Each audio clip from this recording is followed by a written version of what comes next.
Yo people, I did it. I bought the Sony FX6.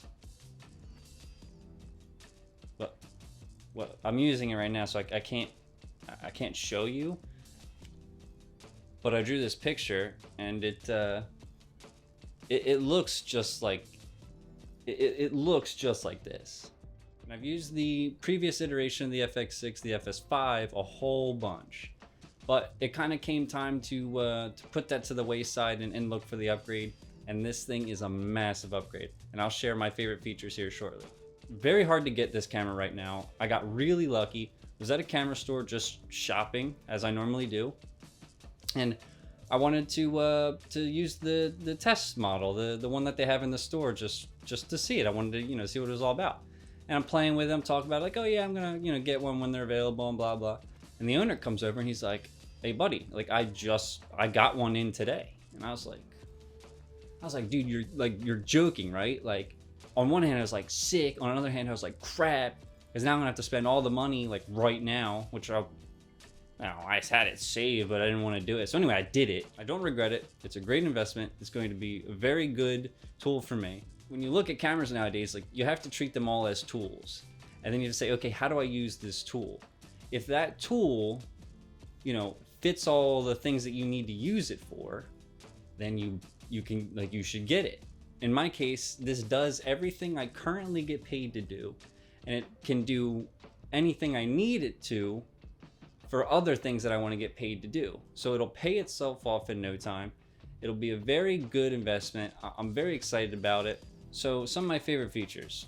The variable ND is the best in the world. It can't be beaten. It's a 2 to 7 stop, fully electronic variable ND system. It's internal. You just pop it on and you just go crazy. It's so useful. I really can't exaggerate enough how useful it is. And once you shoot with it, to leave it and not use it again is like the most frustrating thing, because it's so powerful. You can go anywhere and get exposure with anything because it's just so powerful. And it's built in, so it doesn't require you to make any additional added weight and added module. It's in there and it's great. The camera has 2 XLR inputs, both on the handle. It has 2 additional inputs, one of them being an internal mic on the handle and the other on the body.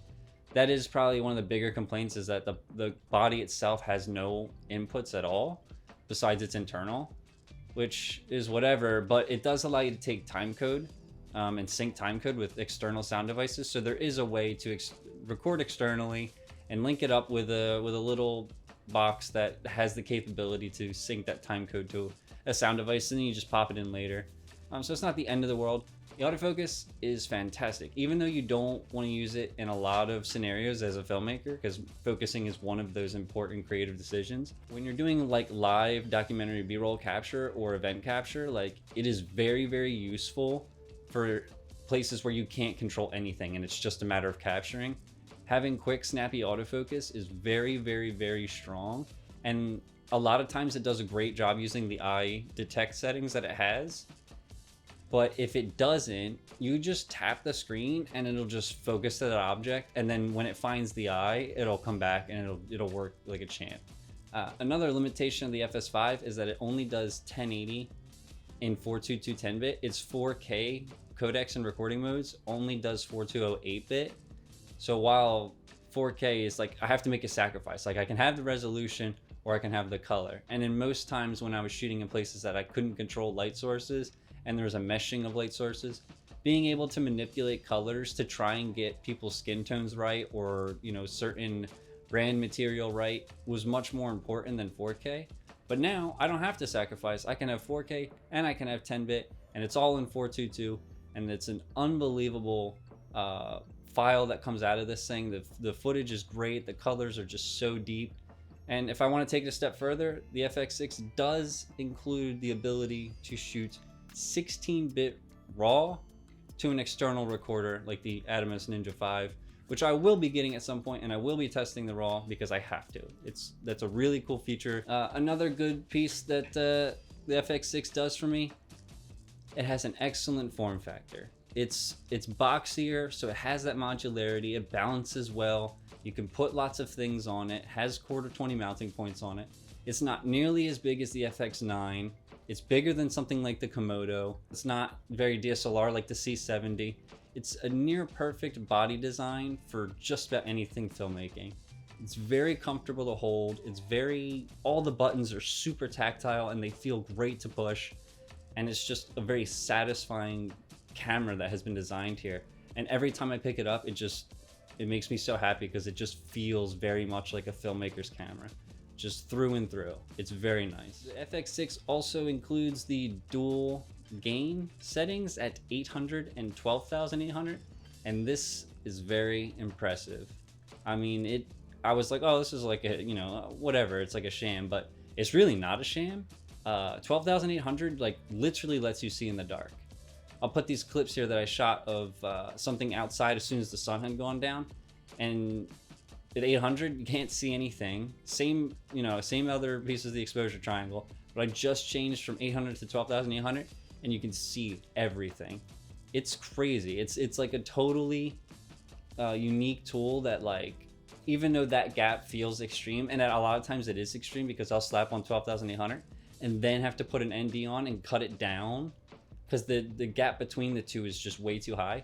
But in scenarios where you need to do that, that's fine. But in scenarios where you can't do that, having that extra latitude to 12,800, I mean, you can see in the dark. Like, I'm not really exaggerating. Like, if it's like, you're like, oh, it's way too dark to shoot right now, throw it on and see what it does, because you'd be surprised how much you can see. But yeah, like, I've had the camera about 6 days, and every day I wake up just excited to shoot something. I'm bothering the living heck out of my girlfriend, just like, oh, let's go shoot something, let's go somewhere and do something.